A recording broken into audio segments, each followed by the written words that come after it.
Antar ragibu alal ibad wa anta fil malakutin wahid. Antal muyassir wal muthabbit wal musahil. Yassir lana farajan gariban yaistu minal agaribi wal abaid. Allahumma salli wa sallim ala sayyidina wa maulana Muhammad sayyidi ahli sajid wa ala alihi wa sahbihi sadatinal amajid. Amma ba'du. Sadatinal alawin al-aiza, para habaib dzurriyyah Nabi sallallahu alaihi wasallam, dan juga para syaraif. Mudah-mudahan dengan hadirnya para habaib, para syaraif mengundang daripada roh Rasulullah sallallahu alaihi wasallam. Al-kaunu isyara wa antal maksud. Alam cumanlah panggung, intinya adalah Rasulullah. Pengajian sebesar apapun, jika di situ tidak dihadiri roh Rasulullah, maka di situ pengajian nggak ada apa-apanya. Ibarat pengantin begitu megah gedungnya, tamu begitu banyak, mewah, tapi di situ pengantinnya hilang, maka akan menjadi masalah besar. Begitu juga majlis yang terindah adalah ketika majlis tersebut dihadiri roh daripada Rasulullah SAW. Mudah-mudahan roh Rasulullah hadir dan menyentuh hati kita, sehingga hati kita lunak, mudah beribadah, dan bisa meninggalkan daripada semua kejelekan yang sering kita lakukan. Amin Allahumma.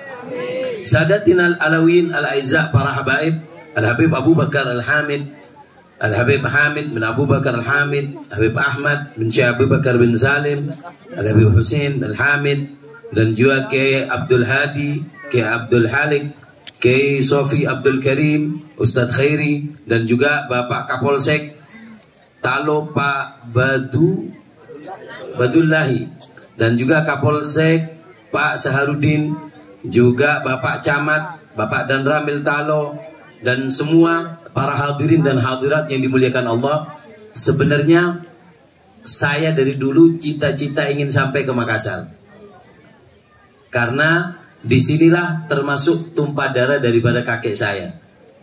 Saya punya kakek Al-Habib Abdullah Ba'bud bin Abdurrahman Ba'bud. Habib Abdurrahman Ba'bud adalah kakek saya yang langsung datang dari kota Ina, dari negerinya Syekh Abu Bakar bin Salim. Beliau punya ayah namanya Habib Abdul Qadir, kemudian punya putra Habib Abdurrahman, kemudian pindah ke Makassar, punya putra diantaranya kakek saya Al-Habib Abdullah, pindah ke Situbondo, kemudian sampai ke di Gresik.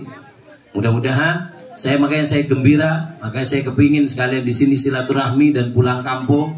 Mudah-mudahan karena saya masih ada darah-darah Makassar ini, jadi mudah-mudahan kita silaturahmi menjadi saudara di dunia dan di akhirat insyaallah.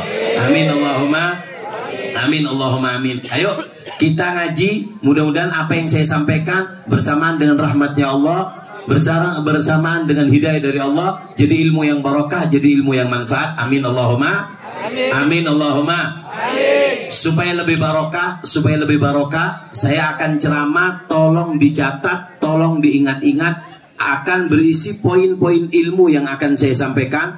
Tolong diingat, tolong dicatat supaya lebih barokah. Nanti di penghujung sebelum doa kita akan berikan 3 pertanyaan seputar isi ceramah saya. Yang bisa mengingat, yang masih ingat, yang mencatat, nanti kita akan kasih pertanyaan. Yang bisa jawab nanti kita akan kasih hadiah air. Kita doakan mudah-mudahan bisa nyampe ke Mekah dan ke Madinah. Yang minum kalau belum nggak punya keturunan, Allah berikan keturunan soleh-soleha. Kalau diminumkan ke anaknya jadi anak yang soleh-soleha. Nanti ada 3 pertanyaan. Saya kasih hadiah air, juga nanti ada hadiah pin, juga nanti yang terakhir dapat hadiah surban. Ini surban bukan aneh, bukan ajaib. Nggak aneh ya nggak ajaib.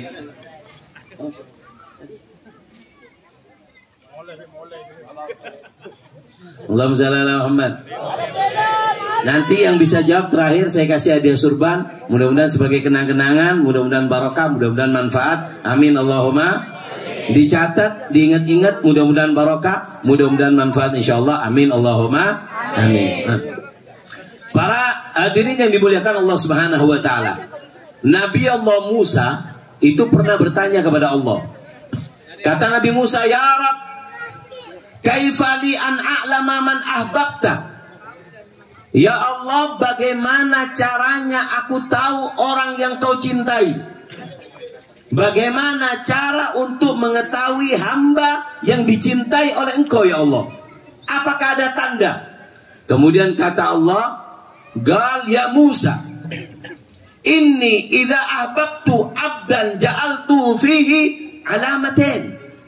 Kata Allah, wahai Musa, Nabi Musa ini mendapat julukan Kalimullah, Nabi yang bisa berbincang-bincang dengan Allah. Dihitung oleh ulama, berapa kali itu Nabi Musa berbincang dengan Allah? 3.500 percakapan Nabi Allah Musa dengan Allah Subhanahu wa ta'ala. Kemudian kata Allah, hai Musa, jika aku cinta kepada hambaku, aku berikan dia 2 tanda bahwasanya dia adalah aku cintai. Kemudian kata Nabi Musa, Galiara wa mahuma. Apa 2 tanda tersebut? Kata Allah, alhamahu dzikri likai adkurahu fi malakutis samawati wal ard.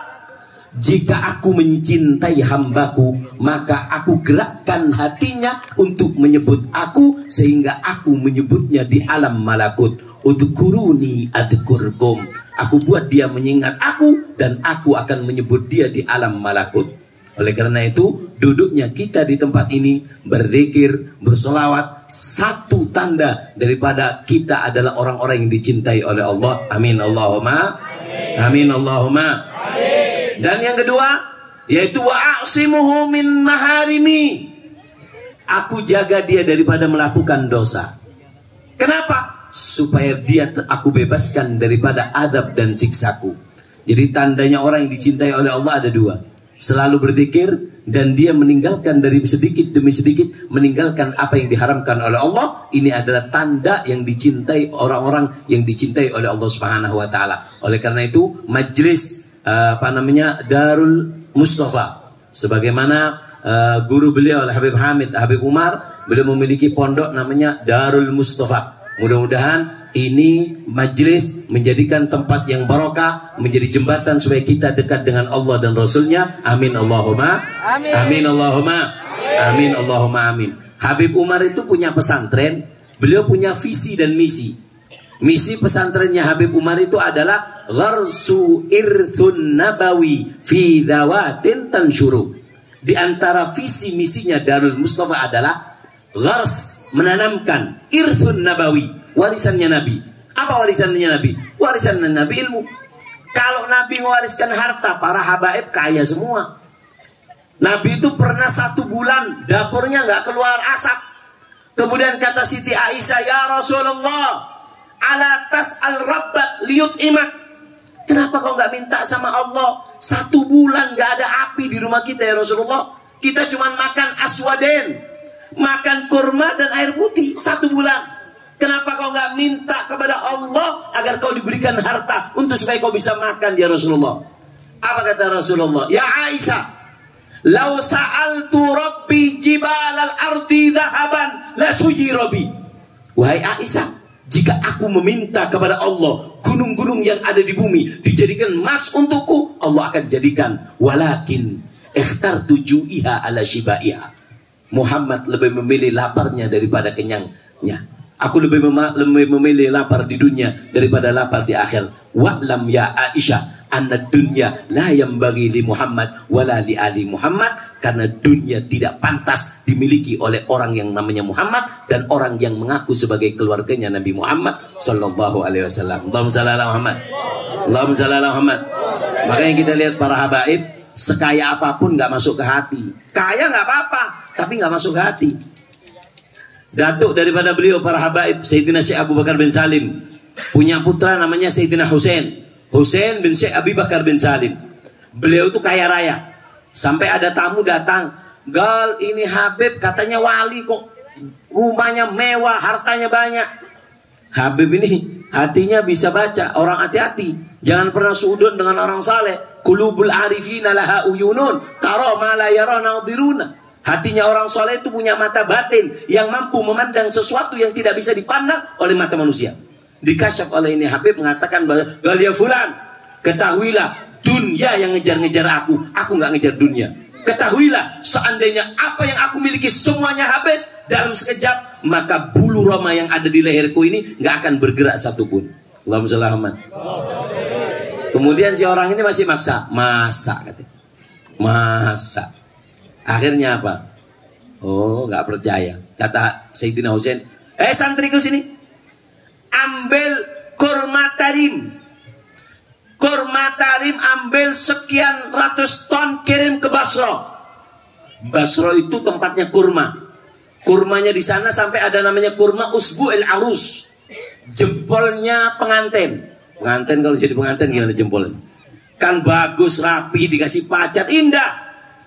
Sampai namanya usbu'il arus. Bagus, dagingnya banyak, bijinya kecil. Itu kurma Basra. Kata Habib Husain, ambilkan kurma tarim. Di tarim itu kurmanya kayak asem. Tahu asem? Apa kata orang Islam? Apa bahasa Makassarnya?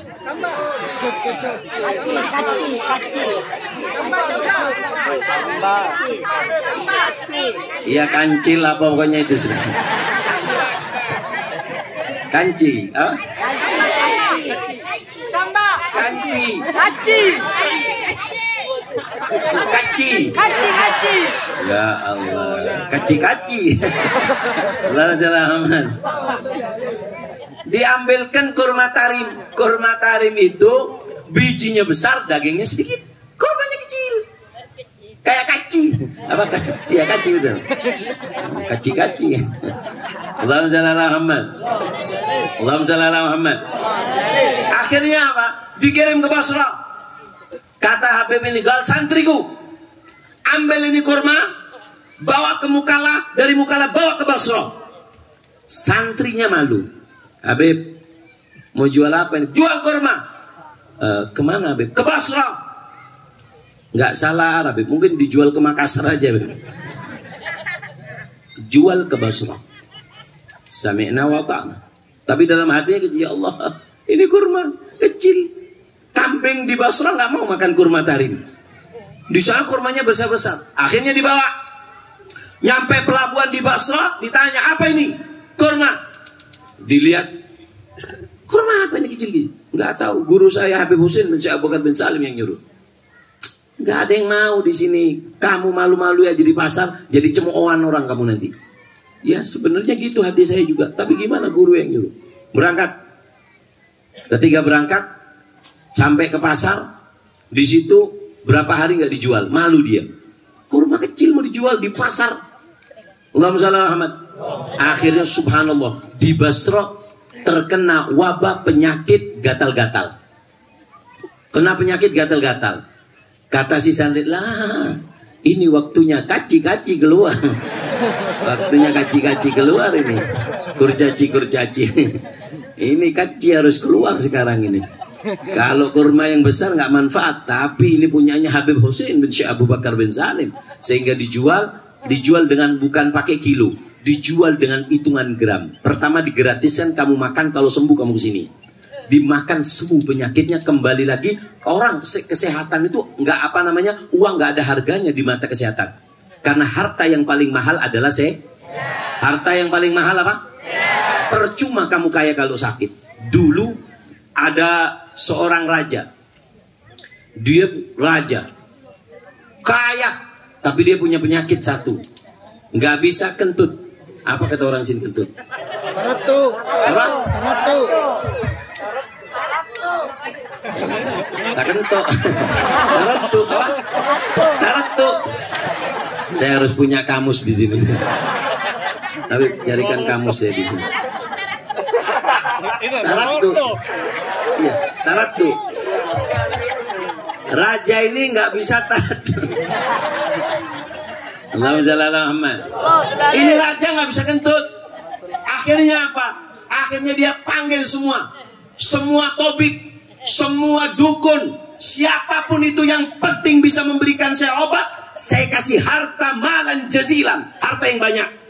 Dibaca-bacai semua, dibaca-bacai, nggak ada yang bisa.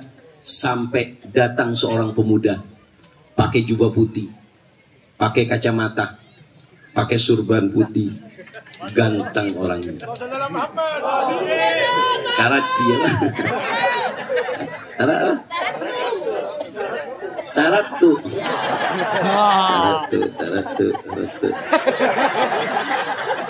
Allahumma shalli ala Muhammad. Akhirnya ini pemuda ngomong, "Raja, saya bisa membuat kamu kentut, tapi dengan satu syarat." "Apa?" "Harta kamu, istri kamu, selir kamu, mahkota kamu berikan kepada saya semua, saya buat kamu taratu." Ya, taratu. Akhirnya apa? "Hah? Demi taratu aku tinggalkan ratu. Ini namanya ratu seharga taratu." Ya, taratu betul. Jadi harganya ratu itu seharga taratu. Oh ya, taratu itu mahal. Taratu itu nggak percaya, coba tanya ibu-ibu. Ibu-ibu kalau habis operasi apa yang ditunggu? Taratu. Wahai ratu yang seharga taratu.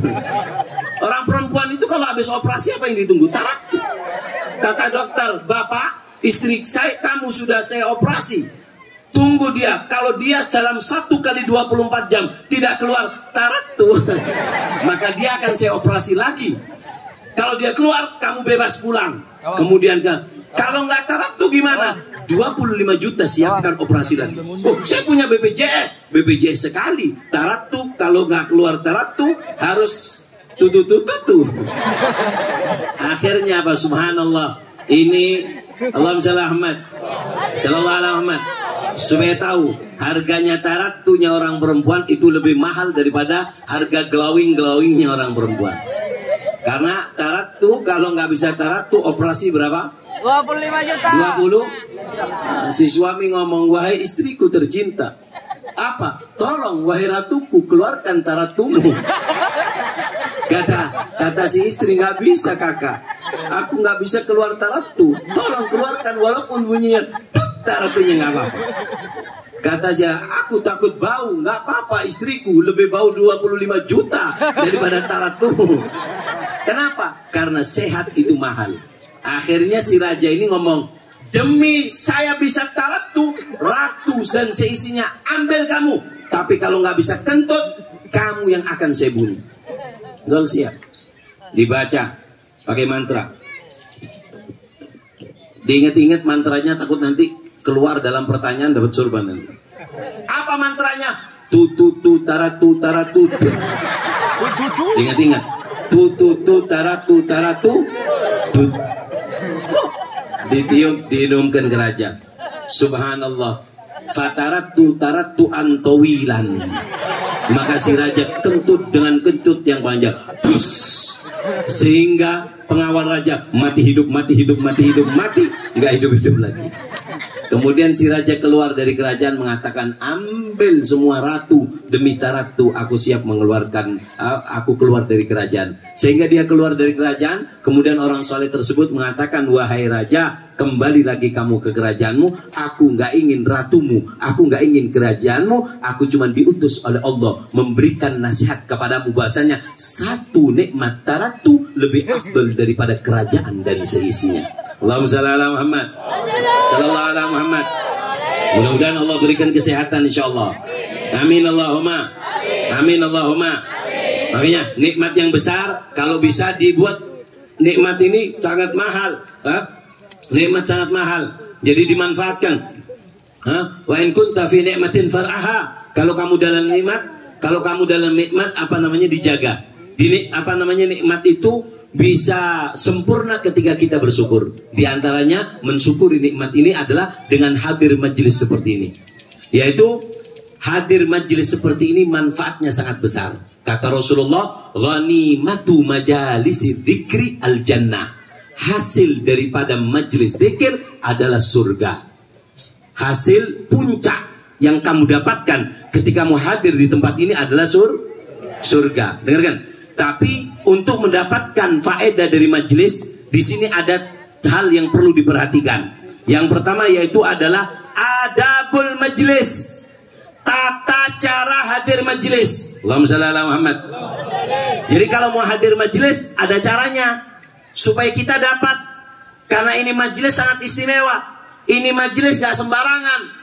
Kata Habib Umar, la'alla hadhil majalis min sirri dzakal buka. Ini majelis terlahir dari tangisan Rasulullah. Ketika Rasulullah SAW menangis, malaikat Jibril datang mengatakan, ya Rasulullah, ma yubkik? Apa yang membuatmu menangis ya Rasulullah? Kata Rasulullah, ummati.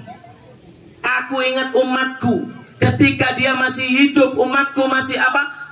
Umatku ketika aku masih hidup di antara mereka. Mereka bermaksiat, aku mintakan ampun kepada Allah, maka Allah akan mengampuni. Tapi ketika aku sudah tiada, umatku setelah aku, bagaimana keadaan mereka?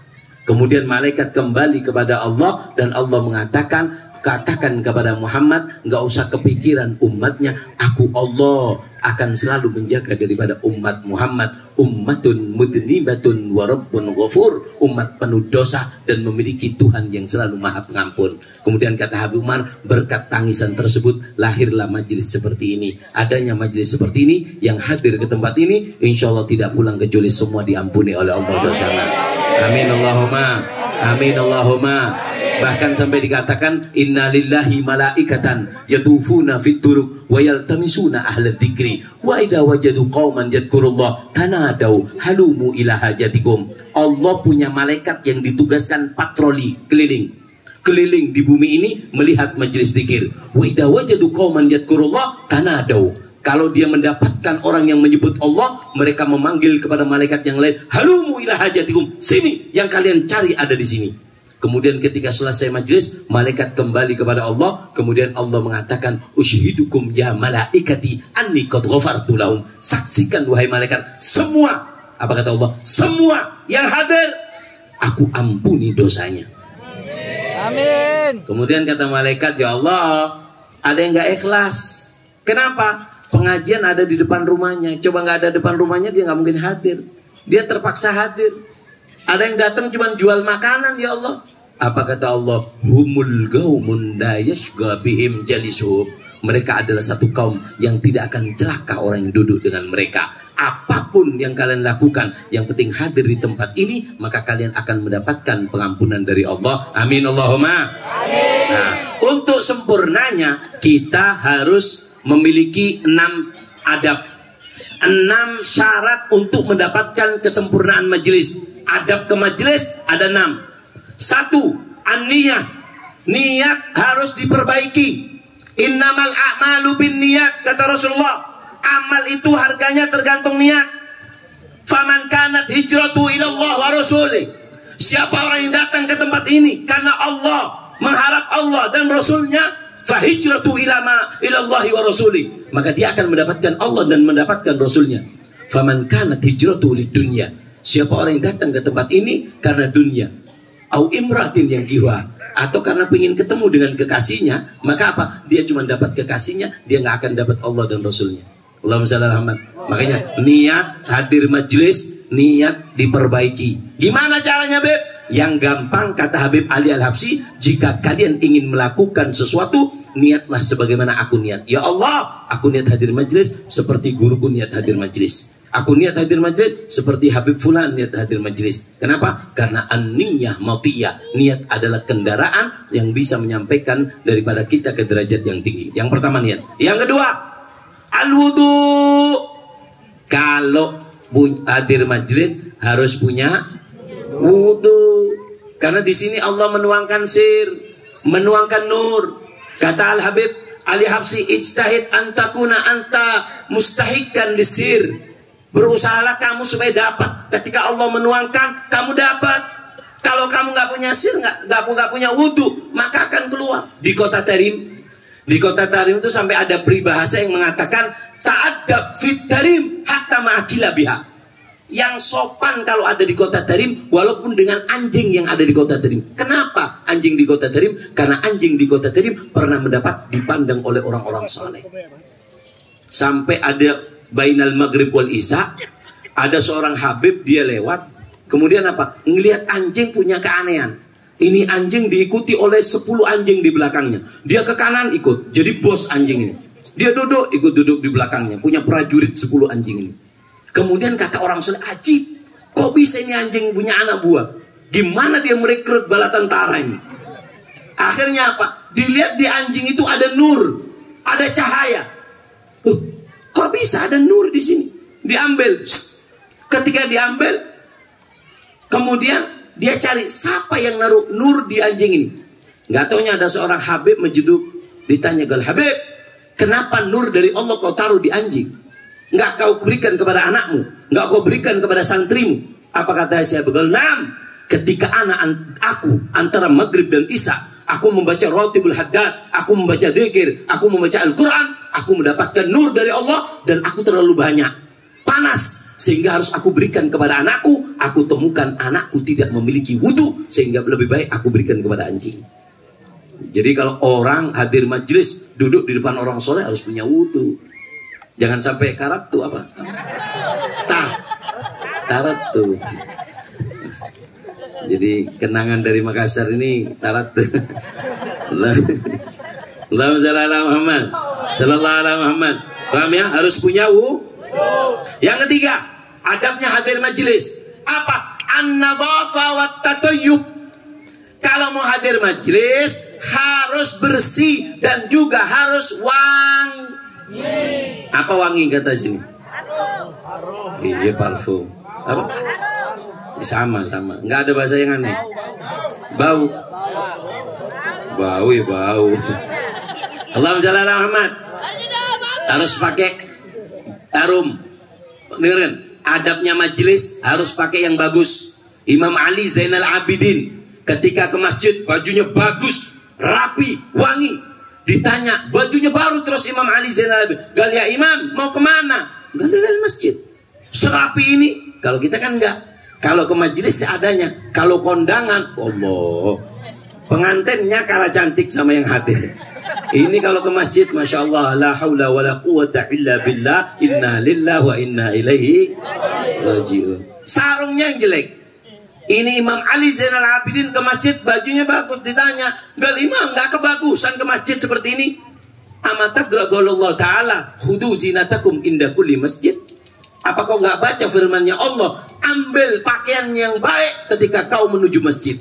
Terutama tempat seperti ini, yang bagus, yang harum. Paham ya? Harus harum. Makanya di majelis seperti ini dibagikan bukhur, dibagikan apa namanya, wewangian. Supaya apa? Supaya harum. Ini kebiasaan. Allahumma shalli ala Muhammad sallallahu alaihi Muhammad. Allahumma shalli ala Muhammad. Yang keberapa? Yang keempat, kalau hadir majelis, apa adabnya? Husnudzan, memiliki si prasangka baik. Duduk jangan pernah memikirkan hal jelek. Duh, siapa di sebelah saya ini? Duh, kok dia sebelah sana? Nggak level dengan saya. Siapa? Jangan. Sayyidina Umar bin Khattab masuk ke majelis zikir, beliau mengatakan ketika pulang, aku adalah orang paling beruntung. Kenapa Umar? Rasulullah mengatakan, siapa orang yang duduk di antara satu kaum merasa paling hina, maka ketika pulang dialah yang paling banyak mendapatkan pemberian dari Allah Subhanahu wa taala. Allahumma shalli ala Muhammad. Yang kelima, al-inkisar, merasa rendah diri. Ketika hadir majelis, rendah diri. Merasa rendah diri. Ini adab hadir majelis yang kelima.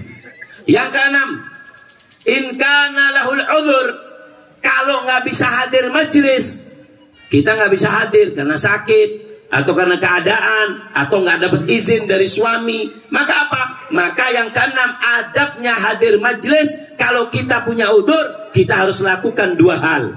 Satu, asy'urun nadam wal khasarah, merasa menyesal dan merasa sedih. Ini yang pertama, kalau nggak bisa hadir majelis, merasa menyesal dan sedih. Yang kedua, membaca doa. Apa doanya? Allahumma ja'alni minal hadirin. Allahumma ja'alni, ya Allah jadikan aku minal hadirin, termasuk orang yang hadir di majelis itu. Ma'al hadirin, bersama orang-orang yang hadir. Min ahlil hudur, bukan sekedar hadir, tapi orang yang hadir dengan sungguh-sungguh hadir di majelis tersebut. Ini dibaca ketika kita nggak bisa hadir majelis. Allahumma ja'alni minal hadirin ma'al hadirin min ahlil hudur. Allahumma ja'alni minal hadirin ma'al hadirin min ahlil hudur. Maka insya Allah walaupun kita nggak hadir tetap hadir. Kata Rasulullah, apana inna fil Madinah rijal masirtum masiran wala qata'tum wadiyan illa wa kanu ma'akum. Ada sekelompok orang, kata Rasulullah, nggak ikut perang bersama kamu. Dia ada di Madinah, tapi apa yang kamu dapatkan dari pemberian Allah dia dapat. Kenapa? Habasahumul udru, habasahumul maratu. Mereka yang membuat halang-halangi ada sakit, sehingga seandainya nggak sakit dia akan hadir. Siapa orang sakit biasa hadir majlis, tapi dia ada penyesalan, maka akan disampaikan pemberian majlis ini ke tempat mereka. Habib Ahmad bin Hasan Al-Attas beliau mengatakan bahwasanya siapa yang cinta dengan kita akan kami sampaikan bagiannya dari aumadari, baik dia tahu ataupun tidak tahu apa pemberiannya akan kami sampaikan ke rumahnya kalau dia memiliki hubungan baik dengan kita. Allahumma shalli ala Muhammad, sallallahu ala Muhammad, Allahumma shalli ala Muhammad. Paham ya? Jadi adab hadir majelis ada berapa? Ada berapa? Ada 6. Kalau di dalam majelis ada adabnya juga. Jadi hadir majlis berapa banyak orang yakhrujun kama yadkhulun, keluar seperti baru dia masuk, nggak dapat apa-apa. Kenapa? Nggak tahu caranya. Ketika nggak tahu caranya maka akan kacau. Nah ini khusus teman-teman anak-anak majlis, kalau mau hadir majlis ini ada 8 yang harus dilakukan di dalam majlis. Tadi kan mau hadir majlis, ini di dalam majlis ada 8. 1. Ifsaul makan, memberikan ruang kepada teman. Kalau ada yang kosong, panggil sini. Dan salah satu penyebab membuat orang cinta kepada kita, memberikan tempat duduk yang kita duduki. Makanya Rasulullah itu kalau Sayyidatuna Fatimah datang, Rasulullah berdiri, dicium keningnya Fatimah, didudukkan di tempat Rasulullah.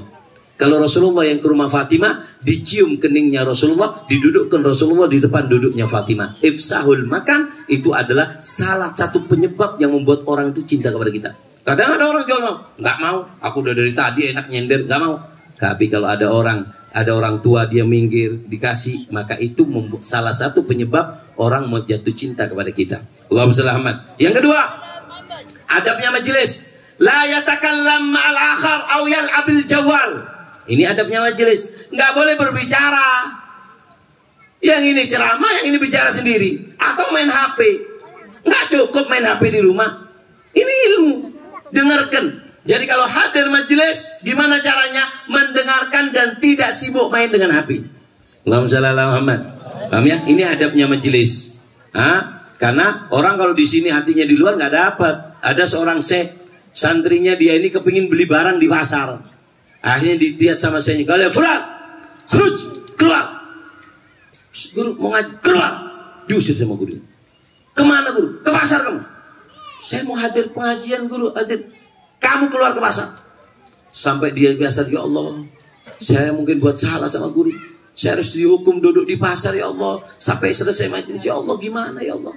Akhirnya apa kata gurunya? Demi Allah, santriku yang ada di pasar, apa yang Allah turunkan di sini akan nyampe kepada dia yang ada di pasar. Kenapa? Dia di pasar, hatinya di sini. Tadi dia di sini, hatinya di pasar. Karena hati itu nggak bisa memandang dua. Wa ma fil qulubi illa nadra. Di dalam hati cuma ada satu pandangan. Wa idza nadara muhiyat li ghairi. Jika hati sudah memandang, terhapus bagi yang lain. Allahumma shalli ala Muhammad. Jadi hati itu cuma satu pandangan, nggak bisa. Hati punya 2 pandangan, nggak bisa. Allahumma shalli ala Muhammad. Yang ketiga, adabnya majelis. Yatba'ul dzikir, ngikuti. Kalau ada ya Rabbi salli ala Muhammad, ya Rabbi salli alaihi wasallam, semua ikut. Jangan diem. Kenapa? Karena kamu di sini untuk mengambil bagianmu dari nur, makanan hatimu. Habib Idrus bin Umar Al-Habsyi, musnidud dunya. Habib Idrus bin Umar Al-Habsyi, tempatnya di Hadramut, di daerah Ghurfah. Di situ Habib Idrus, kalau habis hadir pengajian seperti ini, beliau mengatakan, Alhamdulillah, alladzi at'amani hadzal ta'am wa razaqani min ghairi haulin minni wala quwwah. Ditegur sama santri Habib, maaf. Kenapa?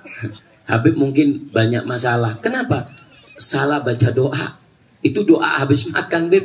Doa habis majelis, subhanakallahumma wa bihamdik asyhadu an la ilaha illa anta astaghfiruka wa atubu ilaik. Itu doanya. Galak ya waladi, bukan. Kenapa aku baca doa habis makan? Karena ketika aku hadir majlis, rohku yataghadda bisir. Karena rohku makan, Allah berikan rahmat, Allah berikan ilmu, itu adalah makanan daripada hatiku, sehingga aku baca alhamdulillahilladzi at'amani hadzal ta'am wa razaqani min ghairi haulin minni wala quwwah. Allahumma shalli ala Muhammad. Yang keempat, adabnya majelis, husnul istima'. Dengarkan yang sungguh-sungguh. Ibu-ibu, kalau ada yang ceramah, paham gak paham, didengar. Kenapa? Dakwatus sadiq in lam tu'athir fik tu'athir alaman fi sulbik. Orang yang sungguh-sungguh, Pak, jika dekat dengan orang saleh, dia sungguh-sungguh, maka apa? Jika tidak membekas kepada dirimu, Allah akan letakkan kepada anak cucumu. Anda yang tua, gak paham, tapi suka dengan habaib, suka dengan para ulama, ngaji di sini, didengarkan ilmunya. Jika ilmu tersebut nggak cekat kepada kamu, Allah akan berikan kepada anak cucumu. Gara-gara kamu dekat dengan orang soleh, anak cucu nggak usah kaget nanti kalau kamu punya anak yang penghafal Al-Quran. Nggak usah kaget kalau kamu nanti punya anak yang bisa memiliki pesantren dan manfaat da'i ilallah. Kenapa? Barokah duduknya kamu dengan orang soleh. Tadi disinggung sama Habib Hamid, berdoa di tempat seperti ini. Karena dikatakan doa yang paling bagus itu ada 4 tempat. Berapa tempat? Berapa tempat doa yang paling bagus? 1, indah salihin. Berdoa ketika di depan orang soleh. Kapan kau pandang orang soleh? Kapan kau lihat orang soleh? Angkat tangan, ya Allah, saya kepingin punya hajat ini. Ya Allah, mudah-mudahan anak saya seperti itu. Ya Allah, saya punya masalah, barokah dari itu ya Allah. Kenapa? Karena orang kata Habib Umar, gurunya Habib Hamid, Habib Umar beliau mengatakan bahwasannya jika kalian memiliki masalah rumah tangga tidak bisa diselesaikan secara akal, maka caranya adalah sering-sering memandang wajah orang saleh. Idza ru'u dzikrillah. Ketika kau pandang wajahnya, semua masalahmu Allah akan angkat dengan memandang wajah orang saleh. Dulu ada seseorang, dia minta sholat istisqa, sholat minta hujan. 1 tahun gak turun hujan. Banyak ladang-ladang kering, binatang mati semua. Kemudian sholat istisqa 3 hari 3 malam gak turun hujan. Sampai itu ustadznya malu, mau dibuang surban. Sudah, saya mau berhenti jadi kiai. 3 hari saya sholat gak turun hujan, ya Allah. Saya mau turun pangkat, jual pentul aja saya. Mau jual es aja saya. Gak mau jadi kiai. Kenapa? Mistis kok 3 hari gak turun hujan. Akhirnya ada seorang pemuda datang mengatakan, Gol, ada apa nih? Gol, ini sholat minta hujan di lapangan gak turun hujan. Sudah 3 hari 3 malam kita berdoa, mudah aja dengan Allah. Oh, cuman minta hujan. Loh, kamu bisa? Gampang. Ditonjok itu langit, ya sama wahai langit, demi apa yang ada di kepalaku turunkan hujan. Demi apa yang ada di kepalaku turunkan hujan. Nggak sampai 1 menit hujan dengan derasnya. Yang tadi orang menginginkan air, heran. Sekarang herannya bukan ke air, heran dengan kepalanya ustadz ini. Ada apa di kepalanya ustadz ini? Ini apa mungkin ada remote-nya langit yang tudung? Apa ada remote-nya langit ini kok bisa turun hujan? Yang tadinya heran dengan gak turun hujan, sekarang heran dengan kepalanya ustadz. Kenapa? Ustadz mengatakan, ya Allah, demi apa yang ada di kepalaku turunkan hujan. Kemudian apa? Kata ustadz itu, kau heran dengan... Iya ustadz, ada apa di kepalanya ustadz? Di kepalaku ada 2 bola mata yang pernah memandang Abu Yazid Al-Bustami. Memandang wajah orang saleh. Allahumma shalli ala Muhammad. Lalu bagaimana dengan para habaib? Dulu Habib Idrus bin Umar Al-Habsyi, Habib Idrus bin Umar Al-Habsyi pernah ngajar di kota Tarim, menceritakan tentang Abu Yazid Al-Bustami. Kemudian salah satu penduduk kota Tarim mengatakan, ya red Abu Yazid garib ba'azuru. Seandainya Abu Yazid dekat, aku mau ziarah. Hebat itu wali. Habib Idrus bin Umar Al-Habsyi membetulkan duduknya seraya mengatakan, wallah sab'in min Abu Yazid ma yusawi tarahage Sayyidina Segaf. 70 Abu Yazid tidak bisa menandingi debu yang ada di makamnya Abdurrahman As-Segaf bin Muhammad Maulad Dawilai. Itu Abu Yazid loh. Bagaimana dengan para habaib, mereka yang pernah ketemu dengan para aulia, mereka keturunan Rasulullah, maka insya Allah mudah-mudahan barakah. Amin Allahumma amin Allahumma amin Allahumma amin. Allahumma shalli ala Muhammad.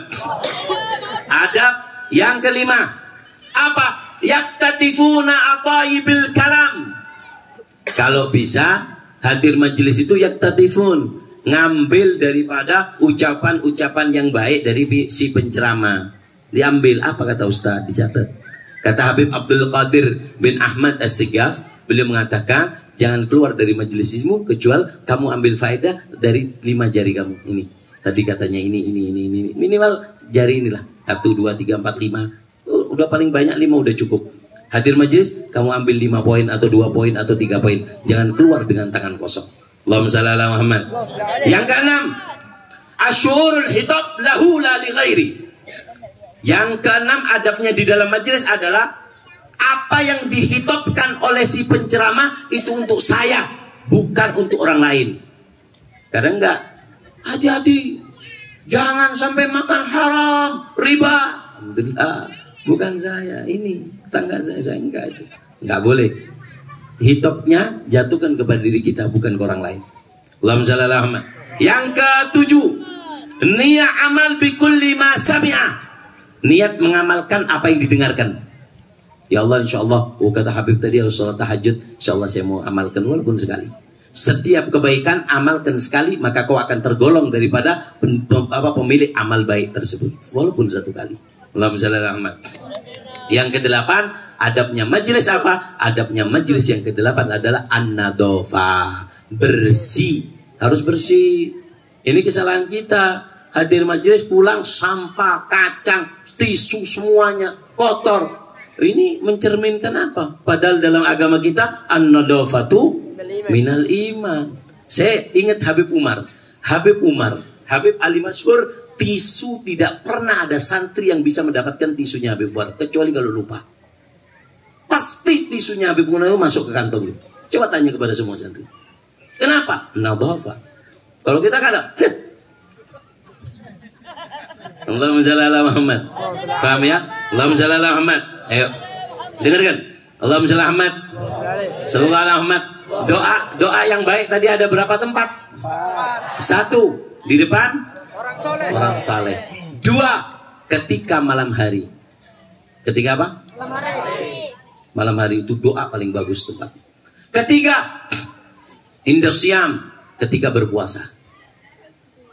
Ketika berpuasa. Kata Allah kepada Nabi Musa, ya Musa, inni alaitu ala nafsi an la arudda da'watas shaimin. Aku telah berjanji, aku tidak akan menolak doanya orang yang berpuasa. Yang keberapa? Yang keempat, doa yang paling baik adalah ketika setelah kita berbuat kebaikan. Habis sedekah, kita angkat tangan. Habis membuat gembira dengan orang tua, kita buat angkat tangan. Habis sedekah ke anak yatim, kita angkat tangan. Itu tempat doa, 4 tempat doa yang paling bagus. Allahumma shalli ala Muhammad. Ayo, kita kembali ke awal. Allahumma shalli ala Muhammad. Sallallahu alaihi Muhammad. Dikatakan apa? Ghanimatu majalisi dzikri al-jannah. Hasil daripada majelis zikir adalah jannah. Kata Rasulullah, apa yang kita dapatkan malam ini adalah al-jannah, surga. Apa yang dimaksud surga? Makna surga di sini ada 4. Ghanimatu majalisi dzikri al-jannah. Hasil dari majelis zikir adalah surga. Apa yang dimaksud surga? Ada 4 maksudnya di sini. 1, ainashur annana fil jannah. Ghanimatu majalisi dzikri al-jannah. Hasil dari majelis adalah surga. Artinya apa? Kita merasa bahwasanya kita sedang berada di surga. Majelis seperti ini, ketenangan yang kita dapatkan di tempat ini nggak akan kita dapatkan di tempat yang lain. Dikatakan oleh para sholihin, inna lillahi jannatun fil ardi faman dakhalaha taba aisyu. Allah punya surga ada di muka bumi. Faman dakhalaha, siapa yang masuk, taba aisyu, hidupnya akan tentram, hidupnya akan bahagia. Gal famahiyah. Apa itu surga Allah yang ada di muka bumi, yang kalau kita masuk kita akan tentram? Gal hiya majalisud dzikri. Itu adalah majelis zikir. Ketentraman. Karena Allah telah berfirman, ala bidzikrillah tatmainnul qulub. Hanya dengan berzikir akan aku buat tenang hati. Allahumma shalli ala Muhammad. Dengarkan. Di dunia ini ada 5 surga. Surga di dunia ini ada berapa? 5. Sebelum surga yang hakiki ada 5. Surga itu apa sih? Ketenangan. Itu kan surga. Nah, di dunia ini ada 5 hal yang membuat kita tenang. Dunia itu harganya cuma seharga hati kita. Kalau kita lagi tenang, apapun yang kita makan akan kita bahagia. Kalau hati lagi sumpek, harta banyak, rumah mewah, AC, dan segalanya, nggak ada harganya. Harganya cuma di hati. Apa kata Rasulullah? Baiti jannati. Di rumahku ada surga. Padahal rumahnya Rasulullah kecil. Seukuran pentas ini rumahnya Rasulullah. Sebulan nggak keluar rasa. Tapi kenapa ada surga? Ada ketenangan. Sekarang kita lihat orang kaya-kaya, tapi nggak ada yang tenang. Kata guru saya Habib Umar, di Eropa itu banyak orang yang bunuh diri dari apartemennya yang paling tinggi. Apartemen punya dia, tapi dia bunuh diri. Kenapa? Dia nggak mendapatkan ketenangan. Dia lupa ketenangan bukan di harta, ketenangan bukan di pangkat, ketenangan buat di apapun isi dunia. Ketenangan adanya di hati, dan Allah telah berjanji, hatimu aku yang menciptakan, dan hati itu tidak akan bisa tenang kecuali kau sebut aku di dalam hatimu. Allahumma shalli ala Muhammad. Sallallahu alaihi Muhammad. Dengan surga di muka bumi ada berapa? 5. 1. Majalisul dzikri. Majelis dzikir ini adalah surga Allah yang ada di muka bumi. Kapan kamu sumpah hadir ke majelis seperti ini, maka Allah akan buat tenang. Kedua, qiyamul lail, bangun malam. Siapa orang man arada safa'ur rabbani, kata Habib Abdullah Al-Idrus bin Abu Bakar As-Sakran, beliau mengatakan bahwasanya man arada safa'ir rabbani, siapa orang yang kepingin pemberian Allah yang murni, asli, bangun malam walaupun 2 rakaat. Makanya dikatakan bahwasanya alaikum billail wa in kana bighairi ibadah. Bangun kalian malam hari walaupun kalian tidak beribadah. Walaupun nggak ibadah, bangun malam hari. Tapi jangan diisi maksiat. Ya nggak maksiat, ya nggak taat, itu bagus. Di Hadramut, Bu, di Hadramut, Allahumma shalli ala Muhammad. Di Hadramut itu dikatakan bahwasannya dulu Al-Habib, kalau nggak salah namanya Habib Musyayyah Al-Idrus, Musyayyah bin Abdullah Al-Idrus kalau nggak salah namanya. Beliau mengatakan, bangun, ajari anak kamu bangun malam walaupun dia bermain. Ini diamalkan di Kota Tarim. Jadi di Kota Tarim itu si bapak buat sejadah, dia sholat, si ibu baca Quran, si pembantu baca zikir, si anak dibangunkan, dikasih coklat, dikasih makanan. Kenapa? Belum waktunya dia ibadah, tapi diajari untuk bangun malam. Karena dikatakan, Allahumma shalli ala Muhammad. Ada seorang saya mengatakan, saya Ismail bin Ibrahim Al-Jabarti. Saya Ismail bin Ibrahim Al-Jabarti. Beliau mengatakan bahasanya, al-khair kulluhu filail. Semua kebaikan itu Allah letakkan di malam hari. Ma'uqidatil wali, ma'uqidatil wali li wilayah illa bilail. Tidaklah seorang wali diangkat menjadi wali kecuali di malam hari. Jadi kalau ada orang ngaku kiai, ngaku orang alim, nggak bangun malam, tolong berhenti. Kamu jual nasi goreng aja. Kenapa? Belum diangkat udah ngaku wali. Karena pengangkatan wali, wali itu diangkat jadi wali, itu adalah di malam hari. Allahumma shalli ala Muhammad. Ma'uqidatil wali li wilayah illa bilail. Nggak, wali nggak diangkat jadi wali kecuali di malam hari. Makanya orang kalau mau bangun malam nggak sembarangan. Hanya orang khusus yang diundang rapat oleh Allah di malam hari.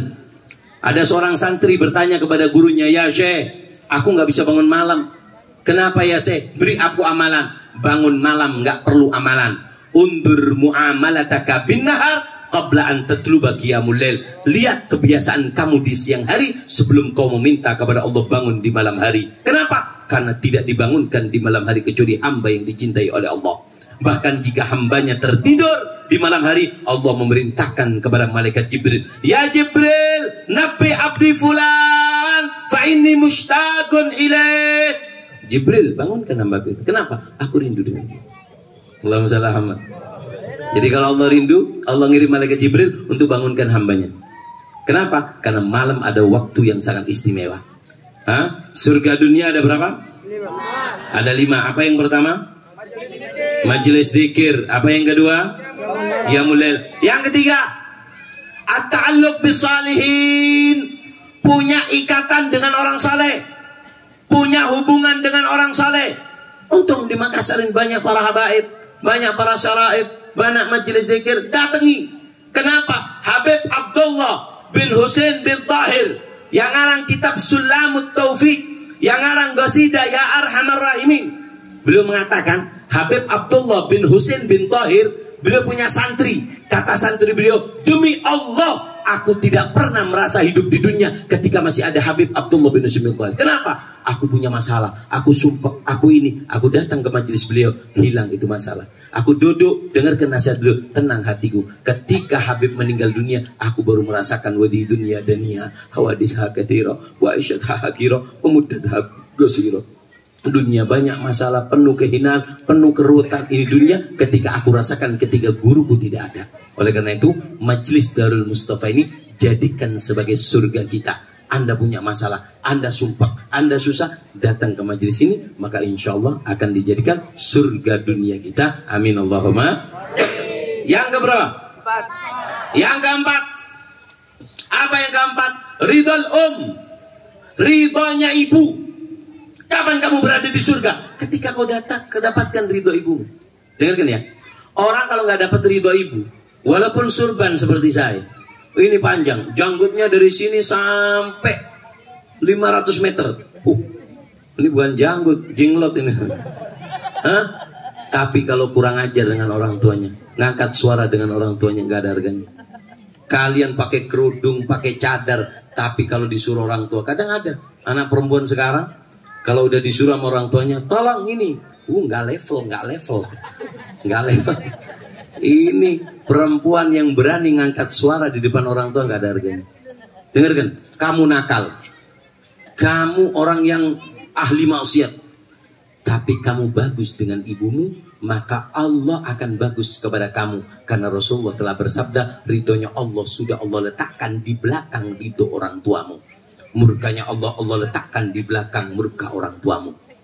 Kamu nggak pakai surban, kamu celana pendek, kamu tukang mabuk, kamu terjerat narkoba, tapi kamu dengan ibumu baik, maka akan datang satu masa Allah akan berubah menjadi orang tobat. Allah akan cabut nyawamu dalam keadaan baik. Kenapa? Jika kamu hubungan kamu kuat dengan ibu dan berbakti kepada ibu, tidak ada syarat. Nggak harus ibu kita soleha, nggak harus ibu kita sholat, nggak harus ibu kita orang baik. Siapapun yang melahirkan kamu, walaupun dia orang kafir, maka kamu harus berbakti.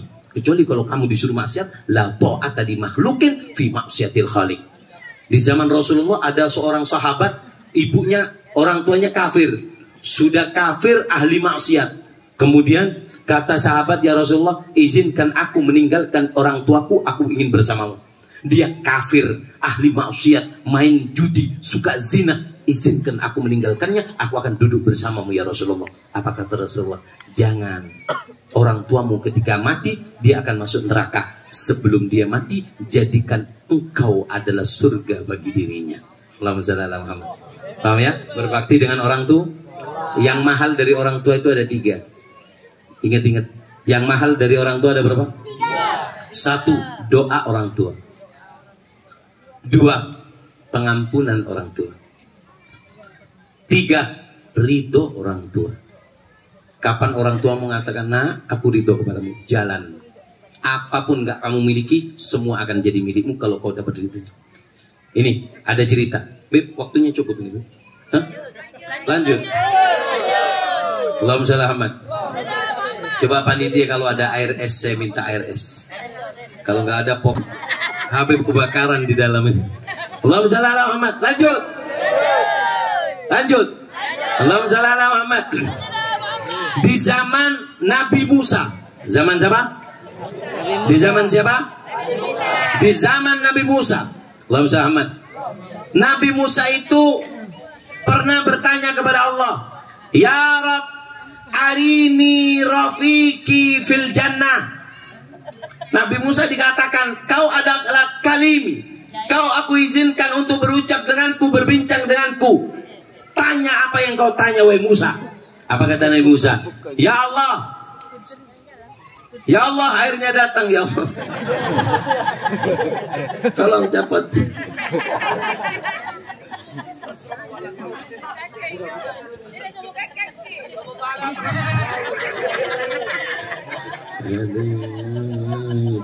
Bunganya disiram dulu. 3. Wa idza anfaqa gosdan. Jika mengeluarkan uang, tepat pada sasarannya. Ini 4 sifat istri yang sangat istimewa. Allahumma shalli ala Muhammad. Makanya Allahumma shalli ala Muhammad. Makanya harus hati-hati Pak. Kalau milih suami, milih istri harus hati-hati. Terutama sekarang banyak perceraian. Apa sih penyebab perceraian? Dengarkan. Allahumma shalli ala Muhammad. Sallallahu alaihi Muhammad. Dengarkan penyebab perceraian. Dengarkan. Penyebab perceraian ada 3. Apa penyebab perceraian? Ada berapa? Ada 3. Kenapa ada pelakor? Karena si wanita nggak cantik. Dia lebih mempercantik dirinya. Kita nggak bisa menyalahkan orang seperti itu kan? Kita harus introspeksi diri. Kenapa suamiku nggak menoleh aku? Kan seperti itu. Introspeksi. Dengarkan. Penyebab perceraian ada 3. 1. Coba jangan ramai. Dengar, penyebab perceraian ada berapa? 3. Ada 3. 1. Salah niat ketika menikah. Awal menikah salah. Kenapa? Kenapa kamu menikah? Karena dia kaya. Nggak tahu kalau kaya bisa habis. Bangkrut, kena corona, gonjang-ganjing bisa. Niat, kata Rasulullah, innamal a'malu binniyat. Kadang ada yang menikah, kenapa? Karena dia cantik. Salah orang laki yang menikahi wanita cantik. Karena wanita nggak selalu cantik. Dia sekarang bunga desa. Kalau punya anak 3 bunga desa, buka darat tuh. Muhammad. Namanya wanita nggak selalu cantik. Jangan mau dinikahi karena kecantikan. Kata Rasulullah apa? Fakhtar bidzatid taribat yadak. Nikahi si dia karena agamanya. Allahumma shalli ala Muhammad. Makanya kalau mau nyari istri, dengarkan. Kalau mau nyari istri sama nyari suami itu ada 3. Kalau mau nyari suami kuncinya ada 3 Bu. 1. Harus cinta dengan ilmu. Kalau suami dia nggak suka dengan pengajian, jangan. Kenapa? Kata Imam Syafi'i, man la yuhibbul ilm la khaira fihi. Siapa yang nggak cinta dengan ilmu tidak ada kebaikannya. Fala takun bainaka wa bainahu ma'rifah wala shadaqah. Jangan pernah kenal ataupun dijadikan pasangan. Kenapa? Nggak ada kebaikannya dia. Nggak suka dengan ilmu. Ini suami harus suka dengan ilmu. Yang kedua, syaratnya suami apa? Harus berbakti dengan orang tua. Kalau ada suami nggak bagus dengan orang tua, jangan. Orang tuanya yang tumpah darahnya, yang melahirkan dia khianati. Apalagi kamu siapa? Usai istrinya saya cantik, sekarang kamu cantik. 10 tahun lagi kamu gimana? Jangan pernah menikah dengan suami yang tidak berbakti kepada orang tuanya. Yang ketiga, Allahumma selamat. Apa? Sholat. Kalau suami nggak sholat, jangan diambil. Allah yang memenuhi dia nikmat, dia khianati. Apalagi kamu. Paham ya? 3 sifat daripada seorang suami. Apa yang pertama? Cinta Apa yang kedua? Berbakti kepada orang. Apa yang ketiga? Sholat. Kalau perempuan, dengarkan, hati-hati. Kalau nyari istri, 3 syaratnya. 1. Harus sholat. 2. Berbakti dengan orang tua. Hati-hati dengan perempuan yang tidak baik dengan orang tuanya. Karena banyak wanita yang memisahkan seorang suami dari ibunya. Allahumma shalli ala Muhammad. Hati-hati. Yang ketiga, wanita yang perlu dipilih adalah wanita yang punya rasa punya rasa malu. Allahumma shalli ala Muhammad. Dengarkan. Orang kafir, dengarkan. Perempuan yang istimewa itu yang punya rasa malu. Kata Habib Ali Al-Masyhur, kakaknya Habib Umar, beliau mengatakan seorang wanita yang istimewa bukan yang nasabnya sambung dengan Sayyidah Fatimah. Wanita yang punya rasa malu. Nasabnya sambung dengan Sayyidah Fatimah, tapi main TikTok, auratnya dilihatkan dengan orang lain. Ini bukan wanita yang mulia. Wanita yang mulia yang punya rasa malu. Dengarkan. Wanita, terutama wanita, kalau nggak punya rasa malu, nggak ada kebaikannya. Orang kafir itu punya misi. Apa misinya orang kafir? Yajibu alaina an naksibil mar'ah. Wajib bagi kita untuk mengajak wanita kerjasama. Ini orang kafir tujuannya ngajak wanita kerjasama. Fa'ayu yaumin madad ilaina yaduha. Kapan saja seorang wanita menjulurkan tangannya untuk kerjasama dengan kita, fusna bil haram. Maka kata orang kafir, kita mudah menebarkan kemaksiatan. Wa tabaddadatil juyusu muntasirina lid-din. Pejuang-pejuang agama, pejuang-pejuang negara akan hancur. Kenapa? Wanitanya sudah kerjasama dengan orang kafir.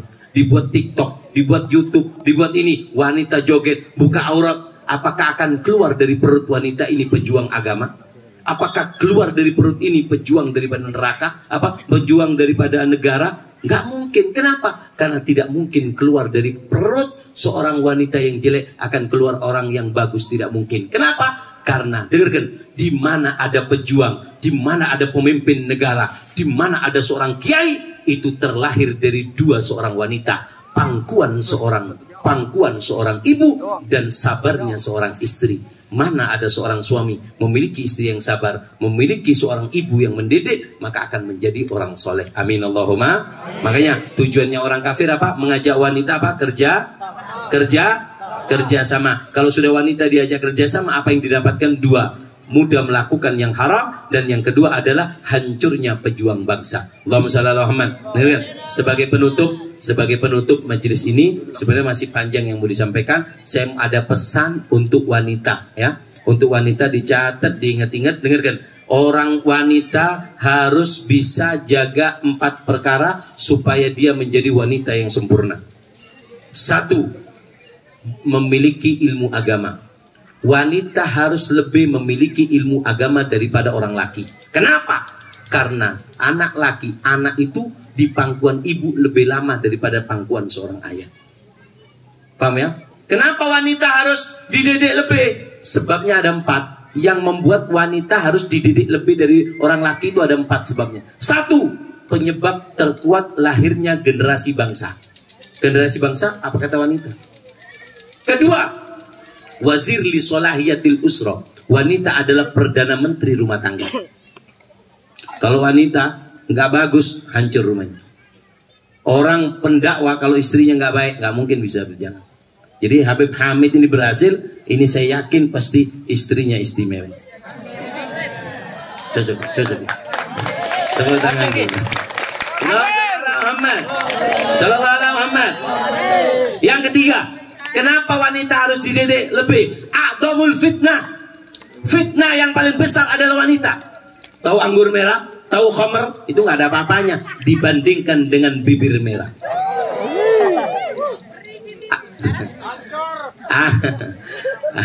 Nyaman nah. Anggur merah sama bibir merah, bahayan mana? Bibir. Allahumma shalli ala Muhammad. Sallallahu alaihi Muhammad. Orang kalau kena anggur merah 3 hari sadar. Tapi orang kalau kena bibir merah seumur hidup dia akan mabuk cinta. Allahumma shalli ala Muhammad.